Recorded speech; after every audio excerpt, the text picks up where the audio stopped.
ಚಳ್ಳಕೆರೆ ನಗರದಲ್ಲಿ ಹೆಚ್ಚುತ್ತಿವೆ ಕಳ್ಳತನ ಪ್ರಕರಣಗಳು. ಪೊಲೀಸ್ ಇಲಾಖೆಗೆ ಸವಾಲಾಗಿ ಪರಿಣಮಿಸಿದೆ. ದಿನ ಬೆಳಗಾದರೂ ಒಂದಲ್ಲ ಒಂದು ಕಳ್ಳತನಗಳು ನಡೀತಾನೆ ಇರ್ತವೆ. ಹೌದು, ಶನಿವಾರ ತಡರಾತ್ರಿ ಚಳ್ಳಕೆರೆ ನಗರದ ಪಾವಗಡ ರಸ್ತೆ ಹಳೆ ಟೌನ್ ತಿಮ್ಮಪ್ಪನ ದೇವಸ್ಥಾನ ಪಕ್ಕದಲ್ಲಿರುವ ದುರ್ಗಮ್ಮನ ದೇವಸ್ಥಾನದಲ್ಲಿ ಹುಂಡಿ ಕಳವು ಮಾಡಿ 2.5 ಲಕ್ಷ ರು ಕದ್ದು ಪರಾರಿಯಾಗಿದ್ದಾರೆ.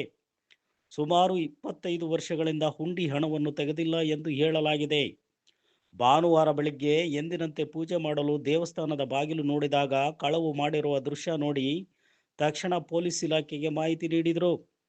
ಇಂಥ ಘಟನೆ ನಡೆದಿರುವುದು ನಾಗರಿಕರಲ್ಲಿ ಭಯ ಭೀತಿ ಉಂಟಾಗಿದೆ. ಇನ್ನಾದರೂ ಪೊಲೀಸ್ ಇಲಾಖೆ ಹೆಚ್ಚಿನ ಗಸ್ತು ನಡೆಸಿ ಕಳ್ಳರನ್ನು ಮಟ್ಟ ಹಾಕಿ ಎಂಬುದು ಸಾರ್ವಜನಿಕರ ಒತ್ತಾಯ.